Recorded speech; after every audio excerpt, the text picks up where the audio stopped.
का एच एक कब किया जाता है, तो उस चीज़ के लिए हम स्टडी करते हैं। डीजी के एच एक में सबसे पहले हम क्या करते हैं कि डीजी का जो डस्ट डस्ट से फ्री करते हैं। अगर उसमें कोई डस्ट होती है किसी प्रकार की, तो उस डस्ट को हम कपड़े से क्लीन कर देते हैं। उसके बाद में क्या करते हैं हम, जो कि ऑयल लेवल होता है वो चेक करते हैं कि उसमें ऑयल ओके है या नहीं है।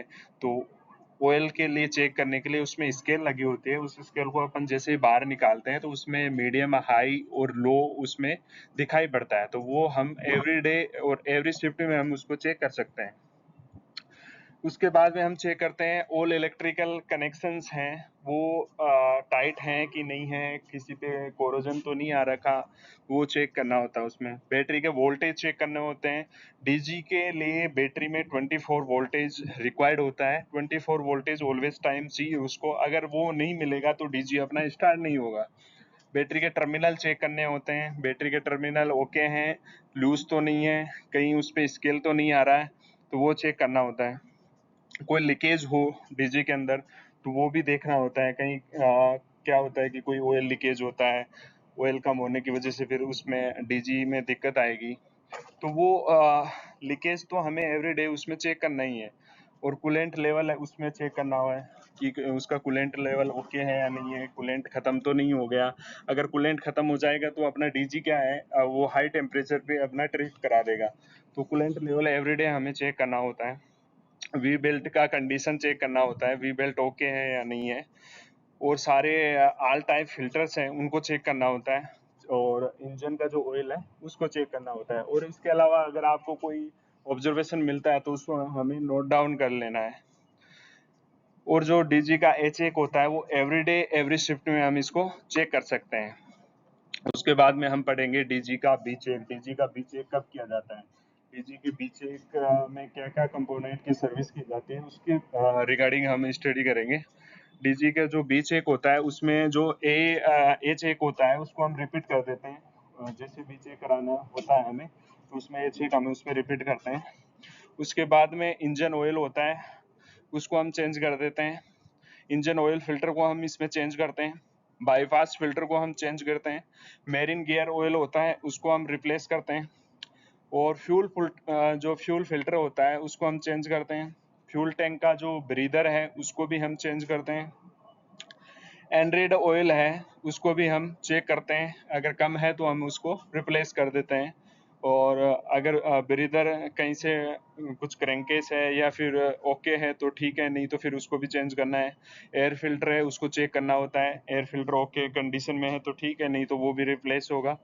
कूलेंट सिस्टम कहाँ लगा होता है, कूलेंट सिस्टम वहाँ लगा होता है जहाँ कूलिंग टावर लगा होता है। डीजी के लिए, डीजी को कूलिंग के लिए कूलिंग टावर लगा होता है। बाकी कुछ छोटे जो डीजीज होते हैं, वो नए जो डीजी आ रहे हैं उनमें रेडिएटर लगा होता है, रेडिएटर से उसमें कूलिंग होती है।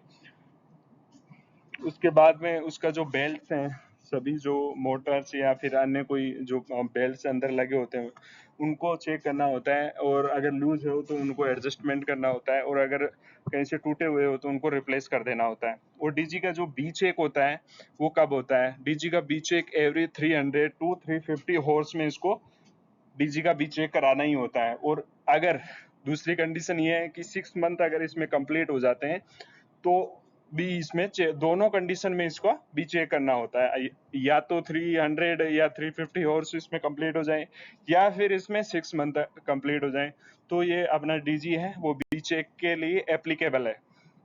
अब हम पढ़ेंगे डीजी का सी चेक। डीजी का सी चेक कब होता है, डीजी के सी चेक में ए और बी जो चेक होता है वो रिपीट करना होता है।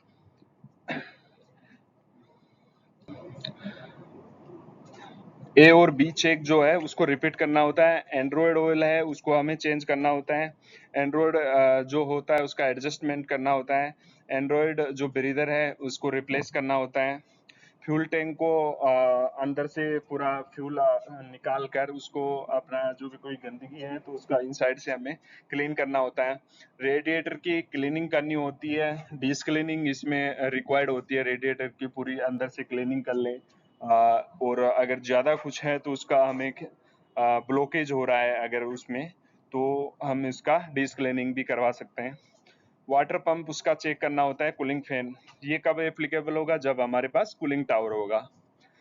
एयर क्लीनर एक्चुएटर वाल चेंज इफ रिक्वायर्ड। अगर एक्चुएटर वाल में कोई दिक्कत है, अगर ओके वर्किंग कर रहा है तो देन ओके है, हमें कोई दिक्कत नहीं है उस करने की।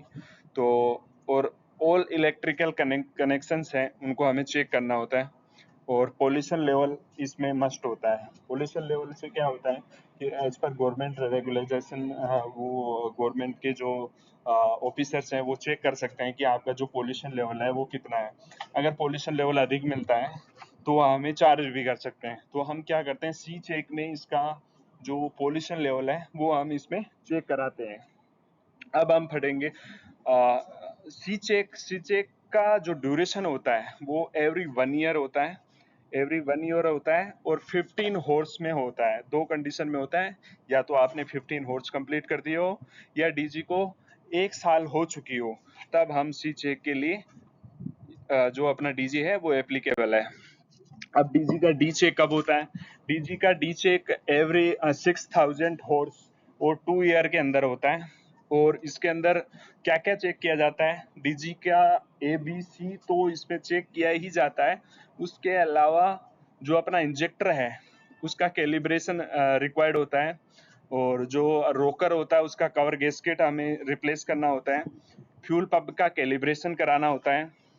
मैनीफोल्ड है उसके नट्स और केप स्क्रू है उनको टाइट करना होता है। डीस्केलिंग कूलिंग सिस्टम की डीस्केलिंग करवानी होती है। वाइब्रेशन डैम्पर होता है उसको चेक करना होता है। एयर कंप्रेसर है उसको चेक करना होता है। सेफ्टी के ऑल सेफ्टी कंट्रोल्स हैं उनको चेक कर लेना होता है हमारे डीजी के डी चेक के अंदर। टर्बो चार्जर है उसको चेक करना होता है।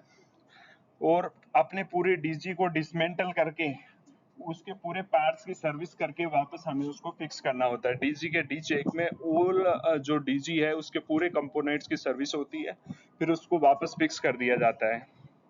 Thank you guys. I hope सभी को वीडियो समझ में आया हो। डीजी का जो मेंटेनेंस है उसके बारे में जो भी आपके डाउट्स थे वो क्लियर हो गए होंगे। आगे वाले वीडियो में हम प्रैक्टिकली बाय प्रैक्टिकली सीखेंगे कि जो ये कंपोनेंट्स हैं वो कहाँ कहाँ लगे होते हैं और इनके क्या क्या काम होते हैं। Thank you guys.